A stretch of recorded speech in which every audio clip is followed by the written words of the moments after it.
Bien. Bonjour à toutes et à tous, merci de nous avoir rejoints pour cet entretien avec... Là, vous entendez, là? Bonjour à toutes et à tous. C'est comme à l'école, je dis bonjour et tout le monde répond bonjour. Donc merci à toutes et à tous de nous avoir rejoints pour cet entretien avec Michel Perrault. Alors il faut vous dire que Michel Perrault, on ne se quitte pas, hein, ce matin nous conversions avec Nicolas Delalande. Et donc là, nous allons parler de Michel Perrault et de ce livre donc, tout neuf qui est sorti il y a 2 jours, donc le chemin des femmes. Alors je vous rappelle rapidement l'itinéraire de Michel Perrault. Donc, vous êtes professeur émérite d'histoire contemporaine. Vos travaux ont porté bien sûr sur l'histoire ouvrière, puisque vous aviez fait votre thèse en 1974 sur les grèves, les ouvriers en grève de 1871 à 1890, qui a été réédité en 2001. Vous avez aussi bien sûr travaillé sur l'histoire des femmes, vous avez travaillé avec Georges Duby, Philippe Ariès, vous avez travaillé sur le système pénitentiaire, vous avez publié entre autres en 2009 Histoire des chambres, qui avait recueilli le prix féminin en 2009. L'année dernière, Georges Sand à Nohant, en 2018, donc, et puis donc ce Chemin des femmes, qui sort dans la collection de bouquins chez Robert Laffont, qui est un recueil de textes sur les ouvriers, sur les grèves, mais aussi sur l'histoire des femmes, tirés de vos livres et également des articles qui étaient parus dans les revues savantes, Romantisme, Histoire, etc. Et comme je l'ai fait ce matin, je voudrais aussi signaler un remarquable numéro de la revue Critique, publié par les éditions de Minuit, qui était sorti en août-septembre 2017, qui vous avait été entièrement consacré. Donc bonjour Michel, rebonjour Michel. Rebonjour Gilles. Donc dans le texte qui ouvre ce livre-bouquin, il y a un texte d'égo-histoire en fait, qui s'appelle L'ère du temps. Et vous expliquez que vous étiez un peu rebelle à la psychanalyse, convaincu, je cite, que le moi, autrement qu'en littérature, est détestable. J'avais choisi l'histoire pour ne pas parler de moi. Donc c'est un exercice d'égo-histoire, genre pour lequel vous aviez une certaine prévention. Oui, tout à fait, tout à fait. Quand le texte dont vous parlez, qui s'appelle L'ère du temps, m'a été demandé par Pierre Nora, bien connu, c'est lui, Pierre Nora, qui avait lancé les égo-histoires, comme ça. Comment vous dire, j'étais contente, bien sûr, qu'on me le demande, hein, bien sûr. Mais c'était en effet contre ma pratique habituelle. C'est vrai que l'histoire, pour moi, c'était ne pas parler de soi et même ne pas y penser, au fond. Hein. Le monde est suffisamment vaste, les rencontres qu'on peut y faire sont suffisamment riches pour que, au fond, notre ego disparaisse. J'ai cependant accepté. Et je l'ai fait même avec beaucoup de sérieux, il doit dire, parce que Pierre Nora avait des idées précises là-dessus, il le dit d'ailleurs. Hein. Il demandait à des historiens de profession, de métier, pourquoi avez-vous choisi de faire de l'histoire et pourquoi vous faites l'histoire que vous faites, c'est-à-dire pourquoi vous avez choisi ces sujets. C'est évidemment plutôt une égo-histoire intellectuelle qui nous était demandée. Mais c'est difficile de séparer au fond ces choix intellectuels de ces choix existentiels. Et le résultat, c'est que, oui, j'ai parlé, pas de moi dans toute ma vie bien entendu, mais du moins de ce qu'on pourrait appeler, comme pour tout un chacun, un récit d'apprentissage. C'est-à-dire comment j'ai frayé mon chemin et pourquoi, en définitive, quand un jour mon père me dit, après le bachot, maintenant, qu'est-ce que tu veux faire, hein? Et je lui ai répondu, je veux faire de l'histoire. Voilà. Et pourquoi est-ce que j'ai dit ça? C'est la question, évidemment, à laquelle j'essaie de répondre dans ce texte. Je l'ai appelé L'ère du temps parce que, en l'écrivant, je me suis évidemment rendu compte que j'étais le produit de mon temps, que j'étais la fille de mon temps, et d'autant plus que je suis sensible à l'ère du temps.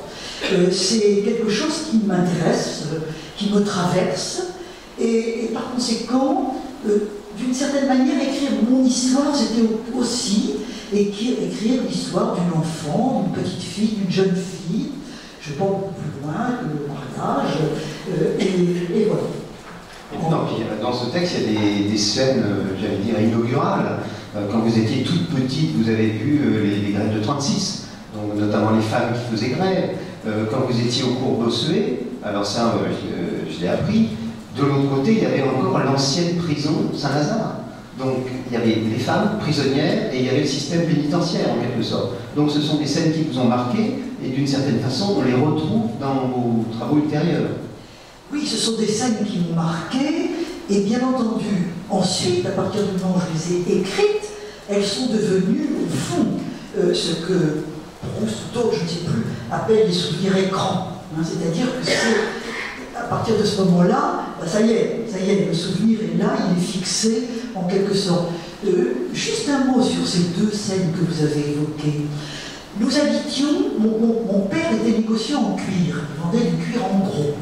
Et le magasin de mon père était rue Saint-Denis. Nous habitions rue Greneta, tout à côté. C'était le quartier des Halles. Les Halles telles qu'elles existaient encore à la démolition. C'est-à-dire un quartier populaire, vivant, drôle, dont j'ai gardé un souvenir absolument merveilleux. C'était vraiment, j'ai adoré ce quartier, c'était formidable. Et il y avait encore dans ce quartier, il y en a encore quelques-uns, il n'y en a plus beaucoup, des ateliers de confection, c'était le sentier, au prolongement du sentier, où travaillaient des jeunes filles, des jeunes femmes, enfin des filles très jeunes en tout cas. Et au moment du Front populaire, en 1936, elles occupaient leurs ateliers. Elles mettaient des grandes banderoles, elles mettraient des grandes banderoles sur les fenêtres, et puis on entendait, elles riaient, elles chantaient. C'était extrêmement gai. Et je ne comprenais pas bien pourquoi, dans mon milieu, au fond, on était inquiet. Pourquoi est-ce qu'on était inquiet? Je ne voyais pas du tout les raisons d'inquiétude. Toutes ces jeunes filles qui riaient et qui chantaient, pour moi, c'était absolument formidable. Ça, c'est le premier souvenir. Et c'est vrai que j'entends presque encore les bruits, enfin tout ça. Je l'ai remodelé dans ma mémoire, probablement. Et la prison Saint-Lazare, oui, vous avez raison d'en parler. J'étais élève dans un cours privé tenu par des religieuses qui s'appelait l'Ordre de la Retraite. Et c'était un cours, enfin, il y avait une grande maison 19e, ça datait du 19e. Il y avait un grand jardin tout autour, c'était très joli. Et ça donnait sur la prison Saint-Lazare. Et la prison Saint-Lazare, il faut le savoir, était la prison hôpital-prison, comme vous voudrez, des prostituées. C'est les prostituées qu'on raflait dans ce quartier où il y avait beaucoup de prostitution pour les contrôler à cause de la syphilis. La syphilis était considérée au 19e et encore au 20e siècle, un peu moins parce qu'on savait la soigner au 20e siècle, comme un fléau, littéralement. Et je me souviens bien, j'avais pas plus de 6 ans, quelque chose comme ça, au cours Bossuet, il y avait des fusains qui masquaient le mur en question, un mur assez bas, et en jouant à cache-cache, je me suis glissée là-dedans pour bien le cacher, et en regardant, j'ai vu ces femmes qui tournaient, elles avaient des blouses grises, et elles tournaient autour d'une religieuse. C'est une image inoubliable. Alors vous avez fait votre thèse donc, sous la direction d'Ernest Labrousse. Alors là, c'était l'ivresse sérielle. Hein, il nous disait souvent beaucoup de recherches pour peu de résultats. C'était des chiffres, des statistiques pour étudier les grèves. Mais en fait, quand on regarde le sommaire de votre thèse, donc qui a été réédité en 2001, et même quand on voit les extraits de textes qui sont publiés dans la collection bouquins, il y a des chiffres, mais alors, il y a des bruits, il y a des grèves, il y a les couleurs, il y a des gestes. Et en fait, vous avez déjà incorporé dans ce type d'histoire ce que Lucien Febvre après appelait la psychologie sociale, l'histoire des mentalités déjà en quelque sorte. Oui, bien sûr. À la vérité, j'avais choisi la grève pour plusieurs raisons. D'abord parce qu'elle est mesurable. Des grèves, il y en a une, plusieurs, etc. Et tous les aspects de la grève se laissent mesurer. Les revendications, la durée de la grève, le nombre de grévistes, etc. etc. Bon, je me disais, c'est formidable de faire un sujet d'histoire sociale sur les grèves en pouvant tout mesurer. Ce qui était le commandement, vous l'avez rappelé, de mon maître Labrousse, pour lequel, évidemment, j'ai beaucoup de gratitude, etc. Mais, au fond, progressivement, je l'ai fait. J'ai fait tout ce qu'il fallait pour faire de la quantification. Mais ça m'ennuyait. Ça m'ennuyait, et puis je maniais les documents, et en maniant les documents, je voyais le regard du policier sur les grévistes, je voyais les documents saisis, une chanson, une affiche, un récit de cortège, etc. Et je me disais, mais voilà, c'est ça la grève, c'est ça les grèves. C'est-à-dire un fait social, comme aurait dit Durkheim, mais un fait social très riche. Et plus ça allait, plus j'ai donné de l'importance à ces aspects-là qui, comme vous venez de le rappeler, étaient en effet, dans les années 65-70, les aspects qui montaient dans l'histoire. Oui, mais alors justement, vous racontez que lors de votre soutenance de thèse, le fait de dire la grève est une fête, il y a un membre du jury qui n'était pas d'accord. Oui, bien sûr. J'ai écrit ça, la grève est une fête, parce que il y a dans les grèves, surtout dans les débuts de grève, ça m'avait beaucoup frappé, un aspect festif. Je veux dire à cela que les ouvriers se libèrent. Ils quittent leurs usines la plupart du temps. Ils vont déambuler dans les rues, en chantant, en faisant des cortèges, etc. Et tout d'un coup, ils se sentent libérés. Libérés, ils ont osé abandonner la vie quotidienne, et il y a vraiment un aspect festif. Donc j'ai écrit ça, la grève est une fête. Et oui, le jour de ma soutenance, un des membres m'a dit, mais enfin, madame, j'étais mariée à ce moment-là, madame, la grève n'est pas une fête. C'est dur une grève. Je dis, bien sûr, monsieur, bien sûr, c'est dur une grève, c'est très dur. Mais il y a aussi cet aspect-là. C'était assez intéressant, le dialogue que nous avons eu. Mais alors, pour revenir à 36, vous étiez toute petite, mais vous dites que vous aviez ressenti le sentiment de faire partie du camp des injustes. Pas à ce moment-là, non, non, à ce moment-là, vraiment, non. J'étais une petite fille parfaitement heureuse, très bien dans mon milieu bourgeois moyen, je me sentais vraiment parfaitement à l'aise, mais au moment de l'adolescence, quand je suis devenue une adolescente, là, le problème de la distance sociale, de l'injustice sociale, c'est quelque chose qui m'a de plus en plus frappée. Et je dois dire que le cours Bossuet où j'étais, avec tout son conservatisme, sa piété, etc., m'y rendait sensible. Car il y avait une atmosphère de culpabilité, qui tenait d'ailleurs au fait que c'était la guerre. Et qu'on nous tenait comme les Français étaient responsables de la guerre, et il fallait expier. Et par conséquent, oui, l'injustice est quelque chose qui me frappe.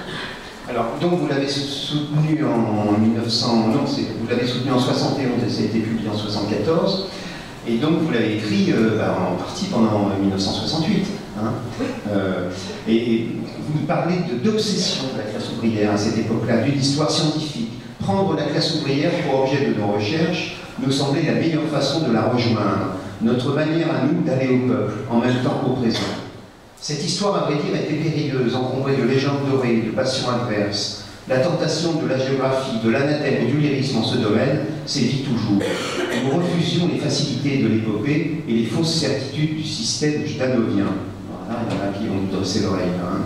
Nous voulions une histoire chaleureuse et libre, compréhensible et rigoureuse, c'est-à-dire, en quelque sorte, vous intéresser au mouvement ouvrier, mais en vous affranchissant de certaines lectures politiques qui étaient posées sur le mouvement ouvrier.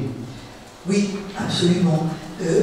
Labrousse, pour parler encore de lui, c'était le grand maître à la Sorbonne avec un autre, Pierre Bonneuvin, grand professeur, et il faisait des cours sur l'histoire sociale, et ses élèves, nous, il nous poussait à faire de l'histoire sociale.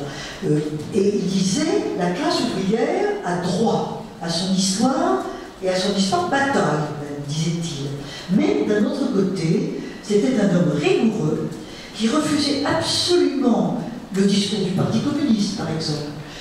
D'ailleurs, à l'époque, vous ne pouviez pas dire, vous ne pouviez pas faire une critique de la classe ouvrière. J'avais fait un petit livre qu'on m'avait demandé pour les éditions sociales sur une grève, et j'avais écrit... Sur Vatrin sur De Gazville. Et j'avais écrit, bah oui, mais les ouvriers buvaient. C'est vrai qu'ils buvaient. Pendant la grève, ils buvaient, ça posait des problèmes. Eh bien, le lecteur des éditions sociales m'a dit, vous ne pouvez pas écrire ça. Vous ne pouvez pas écrire les ouvriers buvaient. Parce que vous avez l'air de dire qu'ils sont alcooliques. J'ai dit oui, c'était un vrai problème à l'époque, en effet. Ah oui, mais ça ne s'écrit pas. Voilà. Donc, c'est un petit exemple. Mais c'est pour vous dire qu'en effet, pour écrire sur la classe ouvrière à cette époque-là, librement, eh bien, au fond, il fallait s'affranchir, y compris du discours des amis de la classe ouvrière, et des porte-paroles de la classe ouvrière, bien sûr. Alors ça, c'était dans votre thèse, c'était dans l'introduction. La grève est un événement qui parle et dont on parle, à cause d'elle, autour d'elle. Les observations se multiplient, les plumes se délient. Non seulement celles des gardiens de l'ordre, mais des chroniqueurs et des conteurs, celles des journalistes que la grève pousse dans les faubourgs, comme il y convie romanciers et artistes. La grève force l'attention, entretient l'inquiétude, oblige à l'enquête. Elle fait foisonner la matière documentaire. Surtout, elle rompt le mutisme auquel les détenteurs de la culture condamnent habituellement les classes populaires, ce monde sous un monde, comme disaient les Goncourt. Abandonnée au chuchotement de la tradition embargo, au silence nocturne, dès lors qu'elle ne se manifeste pas. Revendications, protestations, pétitions, graffitis, discussions, harangues, chants, slogans, cris, acclamations et injures forment les maillons d'un discours susceptible de nous éclairer sur les aspirations, les vouloirs, les représentations des travailleurs. Et ceci au niveau le plus humble. Des inconnus, à nouveau de mains engloutis, surgissent un instant sur le devant de la scène. Précieuses et fugaces silhouettes, armature d'un mouvement dont nous ne connaissons trop souvent que les premiers rôles. Des souffrances tues, des désirs enfouis sous l'usante monotonie du quotidien, affleurent au niveau du langage. Gesticulante et sonore, la grève est jaillissement de la parole, psychodrame où se libèrent les pulsions refoulées. Elle plonge au cœur des masses ignorées. Bon, je lis pour vous donner une indication des codes méthodologiques en fait que vous avez suivis, mais aussi pour votre écriture. Ça compte le récit en histoire. Oui, ça compte.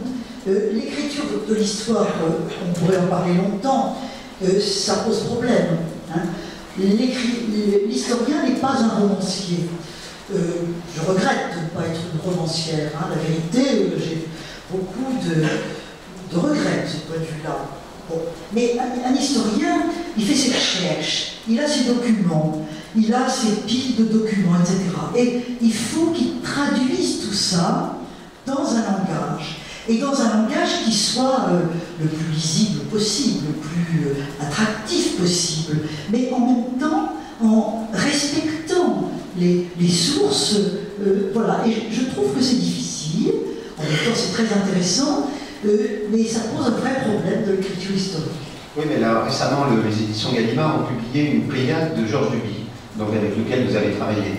Et la première page du Temps des cathédrales, c'est une phrase, il n'y a pas de point. Enfin, c'est extraordinaire, on a l'impression qu'il laisse libre cours à son écriture. De la même façon, quand il avait fait son livre sur les cisterciens, il s'était presque obligé à observer une certaine discrétion, une certaine retenue dans son style, pour que précisément le style de son écriture coïncide avec l'objet de sa recherche. Georges Duby est un grand homme, c'est un grand historien, et j'ai eu la chance de le rencontrer, de travailler avec lui, mais lui est un de ceux qui ont tenté de résoudre ce problème de l'écriture historique avec succès. Hein. Parce que si Georges Duby est aujourd'hui en Pléiade, ben il est bien le seul historien de ces générations. Hein. Michelet, bien sûr, enfin c'était avant. Et évidemment, Duby, c'est l'exemple magnifique. C'est l'exemple magnifique de l'historien solide qui ne va pas raconter n'importe quoi, mais qui en même temps laisse libre cours à son style. J'ajouterais qu'il a peut-être, la chance d'être médiéviste, d'avoir choisi l'histoire du Moyen-Âge. Parce que comme il y a beaucoup moins de sources au Moyen-Âge, l'imagination peut se donner encore libre cours. Georges Duby a été un pionnier de l'histoire des femmes. On pourra peut-être en reparler si on a le temps. Mais il disait à la fin d'un de ses livres, Le Chevalier, la femme et le prêtre, mais les femmes, que sait-on d'elles? Les ombres flottantes. Et il disait les ombres flottantes. Autrement dit, voilà, on les apercevait, mais on pouvait à peine dire des choses telles. Donc, quand il écrit les dames du XIIIe siècle, il invente un peu. L'historien plus contemporain a beaucoup plus de sources. Et par conséquent, il a aussi d'autres exigences, le respect de ses sources. La démarche n'est pas tout à fait la même. Moi, je peux essayer, tout au moins, de retrouver les traces de ces ouvriers dans les grèves, par les documents, évidemment, dont j'ai parlé. Et au Moyen-Âge, ce n'était pas possible. Et on en avait parlé le mois dernier, là, à la journée dialogue de Télérama.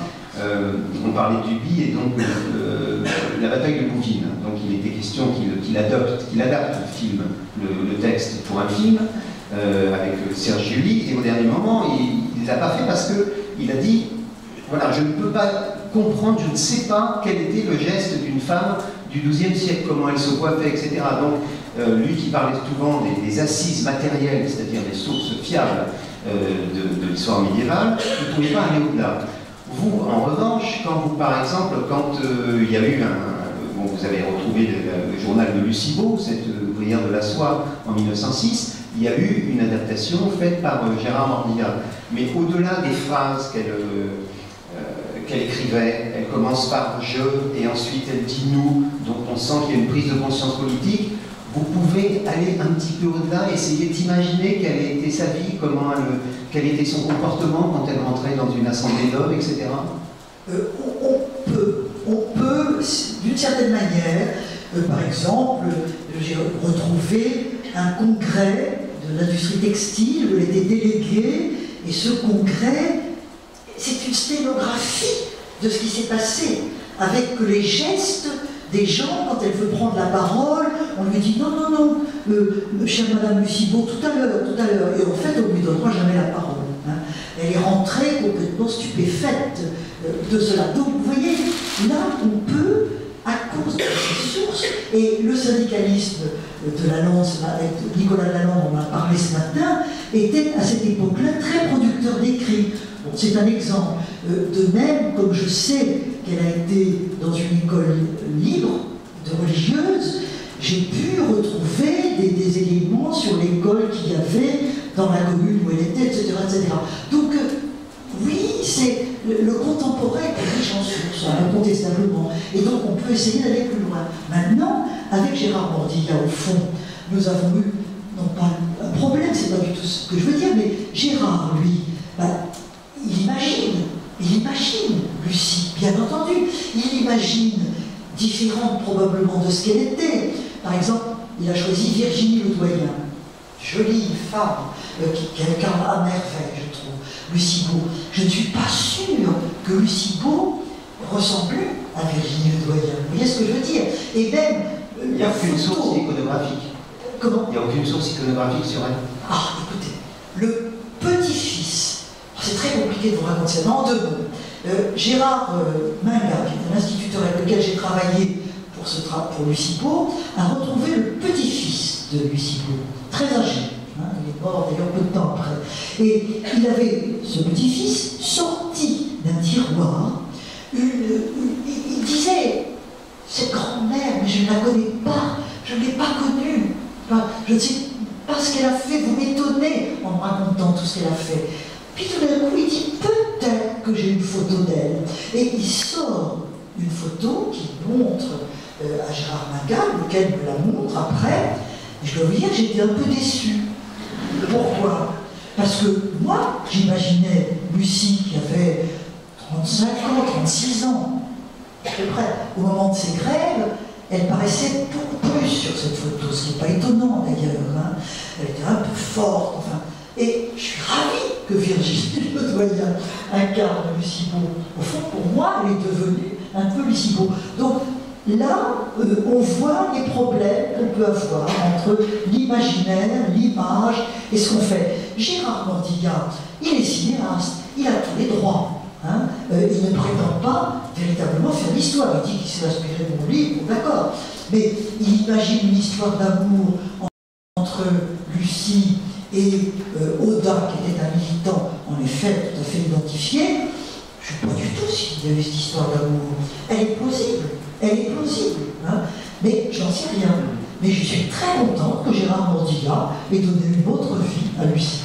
Mais la chance que vous avez eue, c'est que bon, ce texte sur Lucie Beau, ça s'appelle Les langues ouvrières, vous avez le journal, vous avez retrouvé donc une photo, mais quand on regarde par exemple les rapports des commissaires de police dans les années 1910, 1913, 12, 14, sur les réunions politiques, donc les inspecteurs, les chars, comme on disait, donnaient à leurs supérieurs la composition de la salle. Alors ils disaient, voilà, il y avait un tel militant, tel guédiste, tel jurassien, etc. Et puis il y avait des militaires et des femmes. Et les femmes étaient souvent, comme on ne pouvait pas les identifier, c'était soit des prostituées, soit des anarchistes en fait. Mais on ne connaît pas leur nom, et puis voilà, il n'y avait pas d'assignation particulière, sauf que c'était des femmes. Des femmes. Et très souvent, le commissaire de police dit, elle vocifère. Alors peut-être pas dans les réunions, mais dans les cortèges, quand il y a des cris quelque part, c'est toujours les femmes qui vocifèrent. Autrement dit, là, les stéréotypes s'appliquent aux femmes. C'est le mythe des femmes hystériques, les pétroleuses de la commune. Absolument, absolument. Alors, dans l'histoire de la vie privée, donc, vous avez dirigé le tome 4 sous la direction de Philippe Ariès et Georges Duby. Vous avez étudié les chambres ouvrières, les chambres d'hôtel, les chambres du couple, les chambres d'enfants, mais aussi les cellules, les cellules religieuses ou de prison. Dans Chambre ouvrière, que vous reprenez d'ailleurs dans le bouquin, vous étudiez les enquêtes sociales aussi qui sont menées au XIXe siècle par les observateurs sociaux comme Frédéric Leplay, dont les travaux comportent aussi des jugements sociaux ou moraux, hein, en quelque sorte. Mais vous étudiez les représentations du corps prolétaire, les lieux, le manque d'hygiène, et vous convoquez, vous sollicitez Zola, Eugène Sue, etc. Et donc là, on a l'impression que, bon, il n'y a plus Ernest Labrousse derrière vous avec la main sur l'épaule ou la férule sur la tête, et vous pouvez citer Balzac, vous pouvez citer Eugène Sue, vous pouvez citer Zola. Et donc, en fait, vous pouvez faire de la psychologie sociale et intégrer la littérature dans vos études d'histoire. Oui, absolument. Il y avait dans la génération précédente de nos maîtres, en quelque sorte, beaucoup de préjugés vis-à-vis de la littérature. La littérature était une source impure pour un historien. Un historien devait aller dans les archives, dans les documents administratifs, etc., etc. La littérature, comme c'était l'imagination des gens, eh bien, on n'était pas du tout sûr de ce qu'ils racontaient. La Proust disait, si vous étudiez la richesse, vous allez chez les notaires et vous regardez les héritages, vous étudiez les héritages, et là vous trouverez la hiérarchie sociale, etc. Il n'avait pas tort, d'ailleurs. Hein. C'est vrai que les notaires, puisqu'on a accès aux notaires, et que c'est vraiment une source extraordinaire, permet d'avoir une idée à certaines époques de la répartition de la richesse. Mieux Balzac, enfin, c'est pas la même chose. Mais enfin, la littérature, c'est merveilleux la littérature. On ne peut pas s'en passer. Et je pense qu'à partir des années 65, surtout 70, on a redécouvert la littérature. Les historiens ont redécouvert la littérature comme un espèce de continent perdu, qu'ils avaient perdu, et que tout d'un coup, ils se donnaient le bonheur et le plaisir d'explorer à nouveau. Ce sont des documents d'histoire. Bien sûr, et ce sont des documents d'histoire produits par un temps et qui ont le grand mérite aussi de parler des images, des représentations. Or, que sommes-nous d'autres au fond que des représentations aussi, hein. Donc, vive la littérature, bien sûr. Alors, ce qui est intéressant dans l'œuvre d'un historien, c'est de voir à partir d'une thèse, par exemple, il va tout à coup tirer un fil d'un événement ou d'une thématique qu'il avait évoquée dans son œuvre, et puis il va tirer ce fil, et puis ça va donner lieu à une autre étude. Alors les femmes, par exemple, dans votre thèse, dans vos écrits sur les grèves, elles sont déjà là.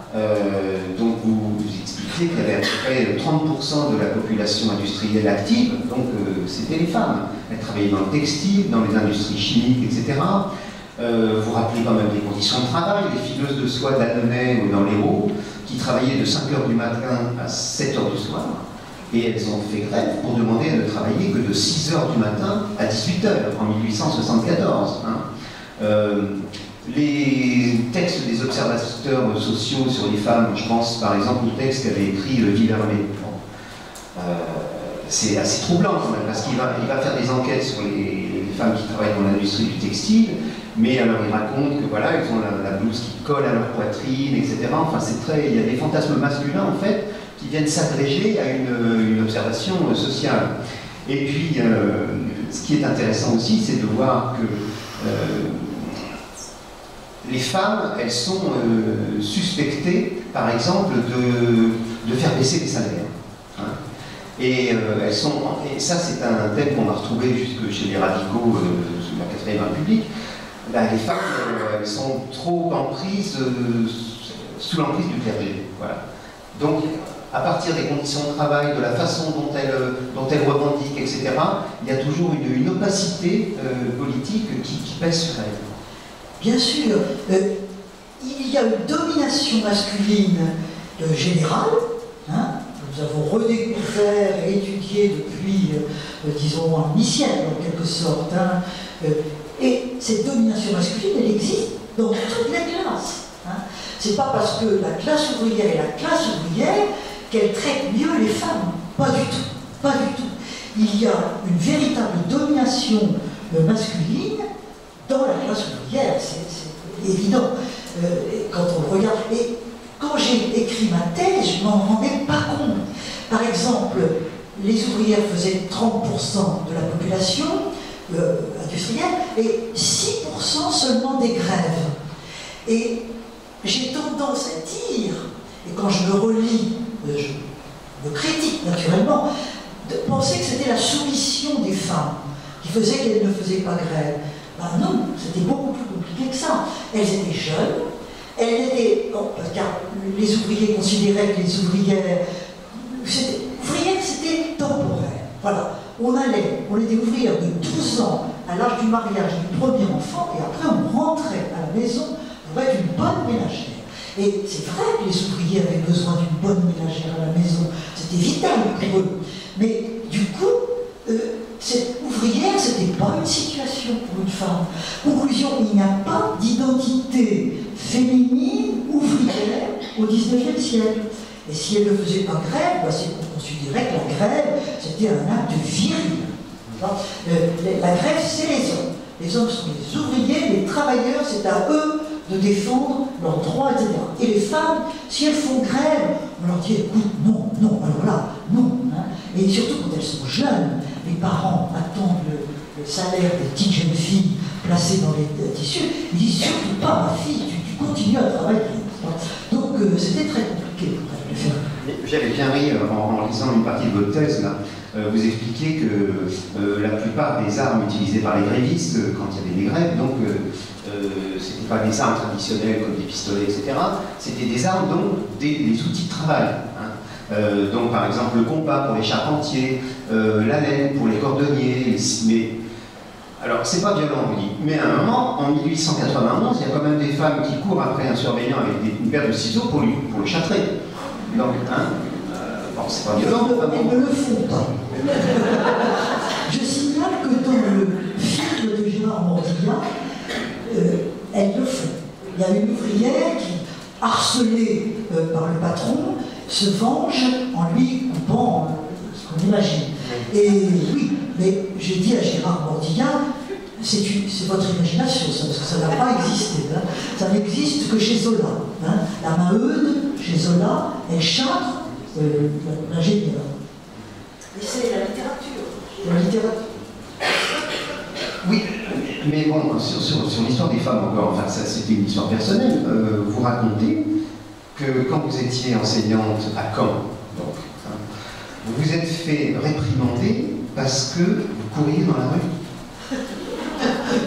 Oui, oui, j'étais évidemment jeune professeur à Caen et j'étais toujours en retard. Hein. Mon cours, alors je courais, je descendais à toute allure, la rue Pasteur, je ne sais plus. Et un jour, le censeur, qui est une très gentille femme, très brave femme, me voit courir. Et après, elle me fait signe, après, dans le lycée, il me dit, mademoiselle, je n'étais pas mariée à cette époque-là, mademoiselle Roux, vous ne devez pas courir dans la rue, vous savez, parce que on nous regarde, nous. C'était un lycée de jeunes filles. Hein. Et ce lycée de jeunes filles, comment, ville assez bourgeoise encore à l'époque, bon, eh bien, cherchait à avoir les filles de la bonne bourgeoisie. Et il fallait surtout donner l'exemple. Alors un professeur qui court dans la rue, c'est pas bien. Et un professeur femme en pantalon ou non? Ah, c'était interdit. Mais c'était interdit pour les élèves aussi. On a eu le droit de porter le pantalon à partir des années 70 et il a existé ces choses. Ah bah comme quoi, il y a eu des progrès.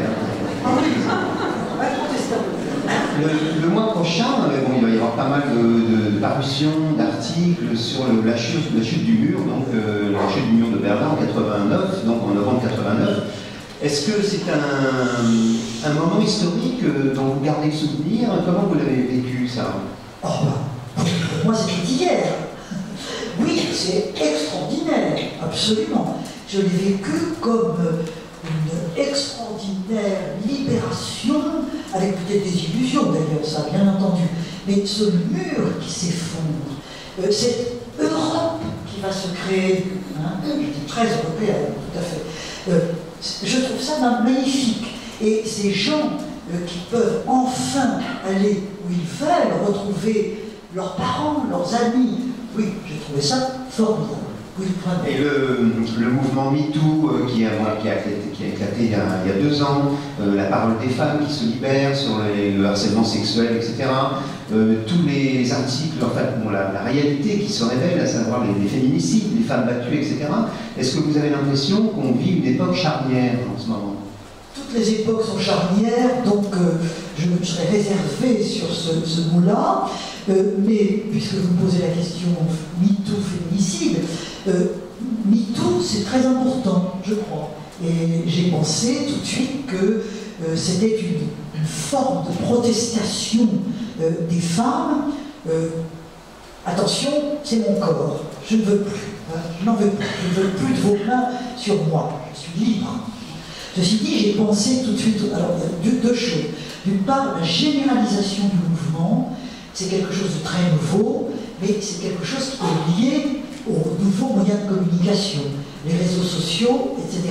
Ce qui est intéressant, c'est que les femmes ont su s'en emparer, hein, pour l'utiliser pour leur propre cause, en quelque sorte. Mais MeToo, au fond, prolonge le mouvement des femmes des années 70.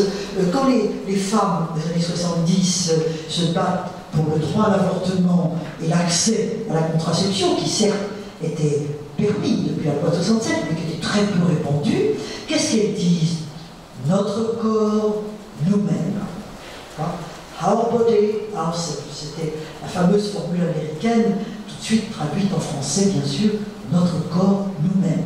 Eh bien, que disent les femmes? Tout dit ça. Notre corps, nous-mêmes. Hein? Donc, oui, c'est important.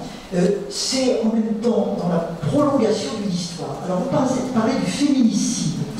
Le féminicide, c'est le mot qu'on donne maintenant, c'est un mot déjà ancien, mais qu'on redonne généralement à ces attaques, plus que des attaques, des meurtres, hein, sur les femmes. Je dirais, 1, ça a toujours existé. 2, pourquoi est-ce qu'il semble qu'il y en ait davantage maintenant? Il y a 2 hypothèses à ce sujet. Il y a une hypothèse, eh bien, on en parle davantage parce que les femmes s'expriment davantage, elles osent davantage, et par conséquent, c'est peut-être simplement cela. Ça, c'est l'hypothèse optimiste, qui serait plutôt la mienne, en l'occurrence. Enfin, je n'en sais rien. Il y a une autre hypothèse qui est plus inquiétante.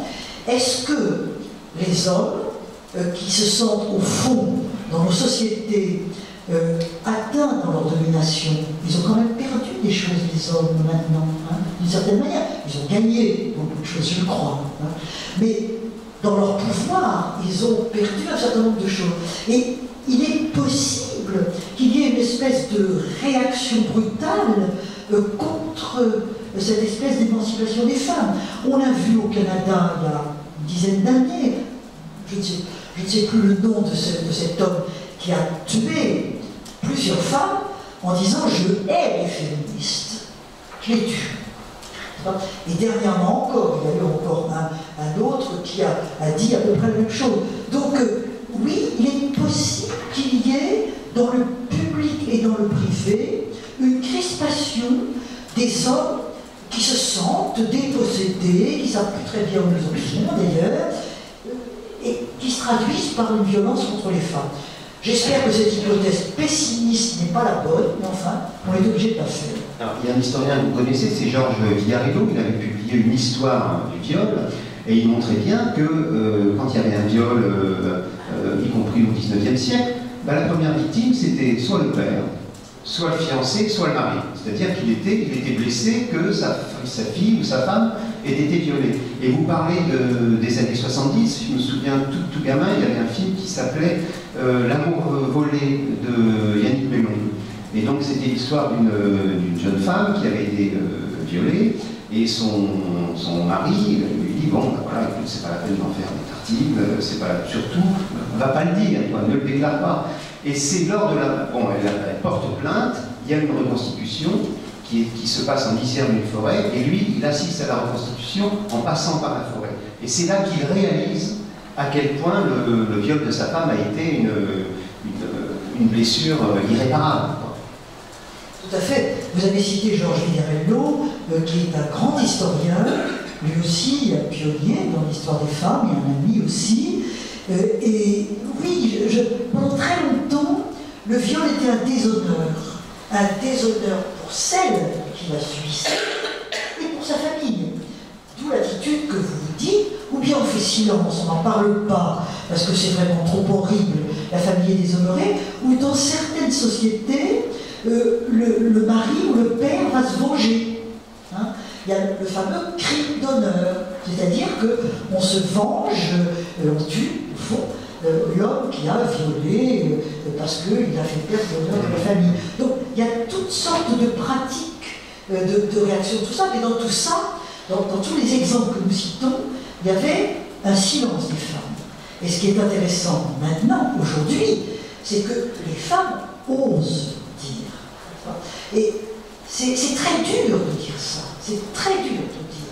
Et si elles peuvent le faire maintenant, c'est que d'une part, le regard de la société a changé, et que désormais, enfin, c'est compliqué, mais ça peut être admis par la société, et puis elles sentent aussi une plus grande solidarité de la part des femmes, hein, que ce soit en privé, ou que ce soit dans les associations. Il y a des associations contre le viol, etc. Et une femme est moins seule, beaucoup moins seule qu'elle ne l'était il y a encore 30 ans devant ce problème. On avait envisagé, enfin il avait été formulé que c'était une hypothèse probable, Greta Thunberg, donc la jeune Suédoise, puisse recevoir le prix Nobel de la paix. Bon, elle ne l'a pas eu. Mais quand elle a fait sa fameuse déclaration à l'ONU, vous savez, une déclaration particulièrement vive, des députés de droite, d'extrême droite et tout ça ont dit mais qu'est-ce que c'est que cette gamine, de quoi elle se mêle, etc. Et ça me faisait penser aux études de Christine Barr sur l'histoire de l'antiféminisme. C'est-à-dire qu'aujourd'hui encore, certains commentateurs ont estimé que cette gamine, parce que probablement elle était petite, elle était adolescente, elle était femme, n'avait pas à se mêler des affaires du monde en quelque sorte. Oui, absolument, absolument. Greta Thunberg, c'est une lanceuse d'alerte, hein, une magnifique lanceuse d'alerte. Jeune, fille, consciente des problèmes qui se posent au monde, mais sa génération en est particulièrement consciente. Moi, je trouve que c'est une figure étonnante, voilà, étonnante, que j'aime beaucoup. J'avoue que j'aime beaucoup. Bon, il ne faut pas s'étonner des réactions que je voulais citer. Ce qui est plus troublant, c'est quand on voit des progressistes faire la fine bouche devant ça, et dire voilà, elle ressemble à un cyborg, on aura un cyborg comme ça devant nous, dit. quelqu'un pourtant de plutôt très à gauche. Voilà, mais bah, c'est comme ça, c'est comme ça. Mais bon, ça ne sera pas facile pour elle, parce qu'on aime être aimé. Hein, et heureusement, je pense qu'elle a suffisamment de jeunes et de moins jeunes. Nous, par exemple, autour d'elle, pour lui dire qu'on la soutient, qu'on l'approuve, etc. Mais autrement, c'est dur d'être traité comme ça. Hein. Et peut-être qu'elle ne pourra pas faire ça ad vitam aeternam, c'est possible. On ne sait pas ce qu'on peut lui souhaiter. Oui, puis les commentaires en question considéraient qu'une jeune adolescente à l'ONU n'avait pas sa place. Et vous verrez là, dans le livre, page 799, il y a un texte de Jules Vallès. Jules Vallès n'était pas droit pourtant, mais sur les femmes à la bourse. Et il considère qu'elles n'ont rien à faire à la bourse. Voilà, elles passent leur temps à enquiquiner les gens, en quelque sorte. Avant de laisser peut-être la parole à la salle, une dernière question.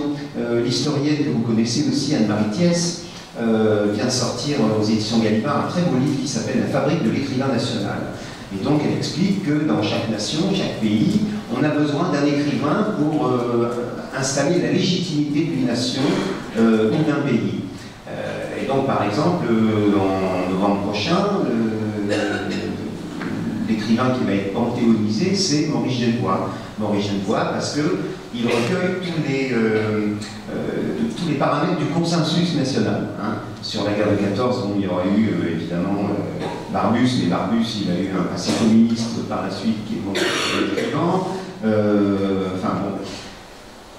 Si on vous demandait une femme militante, une femme politique, qui pourrait être interprétée comme l'écrivaine nationale, qui représenterait la nation française, vous songeriez à qui? Pour le 19e siècle, George Sand. Ah ben elle était clivante un peu quand même aussi. Hein. Elle était un peu clivante aussi, donc il faut que ça se fasse consensus. Hein. Ah, il faut que ça fasse... Pour le Panthéon, non. Non, pour le Panthéon, non. Mais... Écoutez, George Sand, il y a environ une dizaine d'années, elle a été proposée pour le Panthéon. J'ai même fait partie d'un groupe, on était plusieurs dans tout ça, et qui l'a vraiment soutenu, et ça a été assez loin. Mais il y a eu plusieurs problèmes. D'abord, à cette époque-là, on emmenait les cendres du corps. Et George Sand est enterré dans son jardin à Nantes, et les gens du pays étaient outrés à l'idée qu'on puisse enlever ce corps de ce lieu qu'elle aimait. Bon. Aujourd'hui, c'est plus le cas puisqu'on peut mettre une plaque. Voilà. Car il y a eu également d'autres problèmes pour d'autres personnes. Et puis, il y a eu ça, il y a eu ce problème-là. Et puis, au fond, c'était Chirac qui était président de la République à ce moment-là. Bon, je taxe pas du tout le Chirac de pas féministe, je crois qu'il était autant qu'un autre, mais George Sand, il ne voyait pas trop l'intérêt. En conclusion, ça n'a pas été plus loin. Ça n'a pas été plus loin. Mais oui, moi, je pense que quelqu'un comme George Sand mériterait largement d'aller au Panthéon, ça je crois. Alors, pour des périodes plus contemporaines, ben, je ne sais pas. Il y a beaucoup d'écrivaines que j'aime beaucoup, mais si vous citez Marguerite Duras, ça ne fera pas consensus. Hein, ça va être très difficile. Simone de Beauvoir non plus. Oh, Simone de Beauvoir, je crois qu'elle n'aurait pas voulu.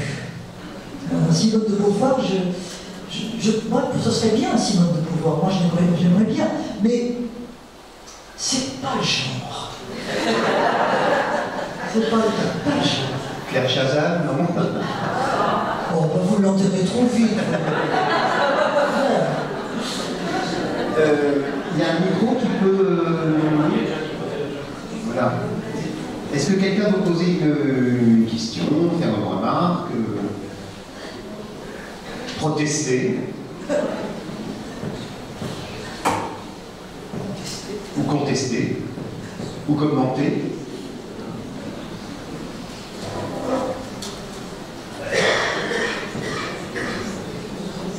Je vous laisse